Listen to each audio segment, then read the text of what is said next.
2 video मैंने record किए थे और इतना ज़्यादा सपोर्ट मिला मुझे दोनों वीडियो के अंदर एंड कम से कम आप समझिए कि दोनों वीडियो मिला के 10,000 शेयर और करीबन 1,25,000 व्यू हैं। तो मैंने सोचा अपनी बात और रखी जाए वीडियो के माध्यम, क्योंकि मुझे लगता है ये बहुत बढ़िया जरिया है।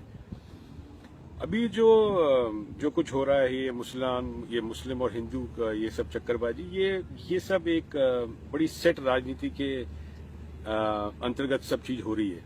आप लोगों को याद होगा जब आए थे, मोदी सरकार आई थी तो सबसे पहले क्रिश्चियंस के ऊपर हुआ था, जो इनके चर्चेज हुए थे उस पर अटैक हुआ था, क्योंकि क्रिश्चियंस बड़े मेलो पीपल होते हैं। उन लोगों ने रिटेलिएट नहीं किया तो वो आगे बात बढ़ी नहीं। अगर वो रिटेलिएट कर लेते तो आगे बात बढ़ती। इन्होंने फिर पंजाब में आपने देखा कि गुरु ग्रंथ साहब को जलाया, मतलब जिसने भी जलाया, मगर कुछ ना कहीं तो किसी ने हाथ डाला ही उसमें। वो नहीं हुआ, फिर हमारे जो मुस्लिम भाइयों को इन लोगों ने भड़काना शुरू कर दिया। मैं सिर्फ इतना अपने मोदी साहब से ये पूछना चाहता हूं कि मोदी साहब ये सब करने के बाद हासिल क्या होगा?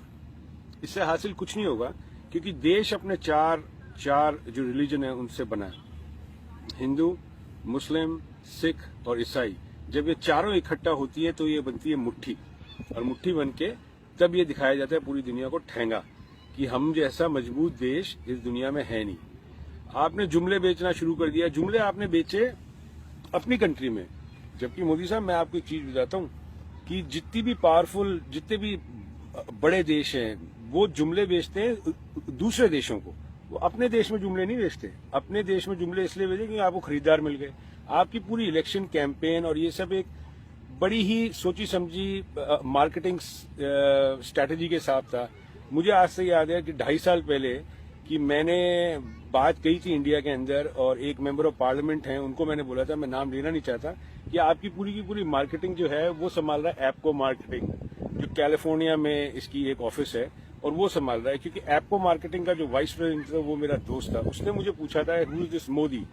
तब आप चीफ मिनिस्टर थे या आप अपने रन कर रहे थे कि आप कोशिश कर रहे थे कि प्राइम मिनिस्टरशिप। तो छोटी छोटी बातें जब मैं रिकलेक्ट करता हूँ तो मुझे लगता है ये सारा का सारा जो गेम है, ये गेम सेट मैच कहीं ना कहीं होएगा।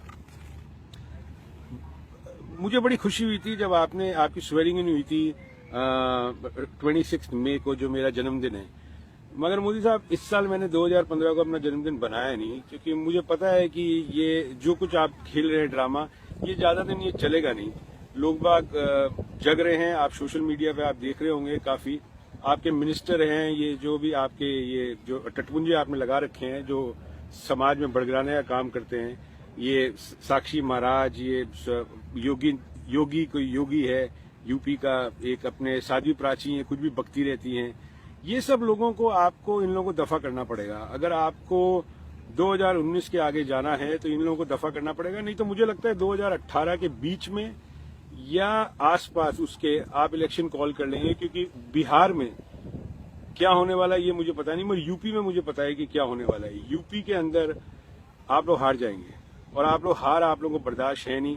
फिर आप लोग ये अपने मार काट और इन लोगों को सबको भिड़ाना, हिंदू मुसलमान सिख को, फिर यही शुरू कर देंगे।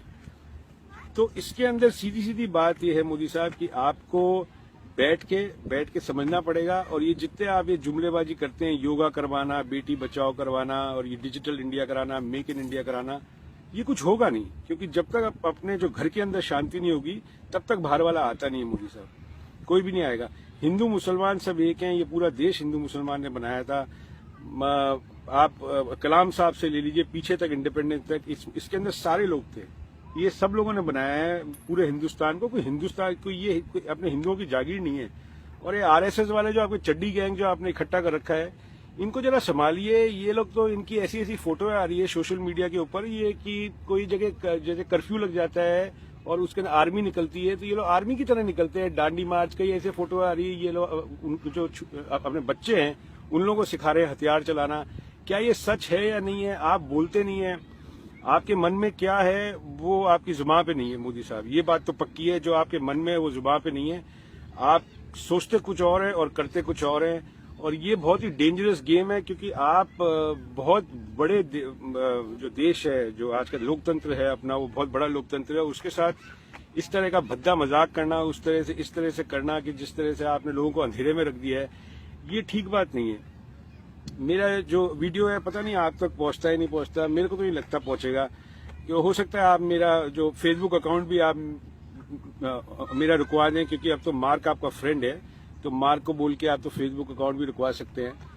खैर आप रुकवा दीजिए, और भी जरिए हमारे पास आप तक पहुंचने के, हमारे भाइयों तक पहुंचने के लिए। मैं बात करता रहूंगा, और मैं हिंदू और मुसलमान भाइयों को एक ही चीज बोलता हूं कि अपन सबको एक साथ मिलकर करना है। अपने बच्चों की तरफ देखिए, उनको इस सब चीजों से कोई मतलब नहीं है। आज के जो नई पीढ़ी है, इनको कोई मतलब नहीं है कि कौन बीफ खाता है, कौन चिकन खाता है, कौन करेला खाता है, कौन गोभी खाता है। हम सब भाई हैं। मेरी जिंदगी तो बहुत बड़ा श्रेय है मुसलमानों का।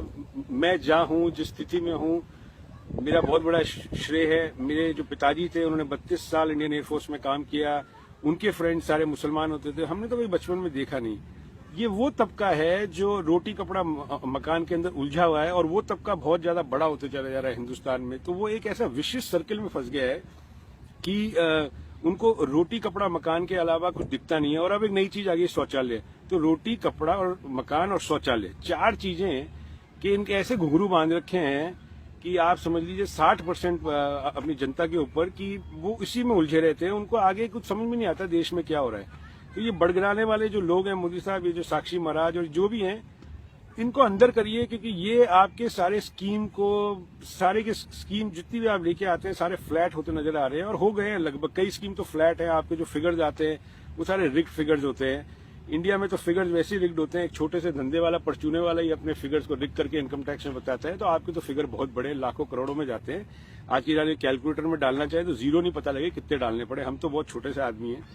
तो जरा ये संभालिए मोदी साहब। मेरे जितने भी दोस्त हैं, मैं आपको बता देता हूँ, मेरे कम से कम 2000 अपने मुसलमान भाई मेरे अकाउंट पे जुड़े हैं।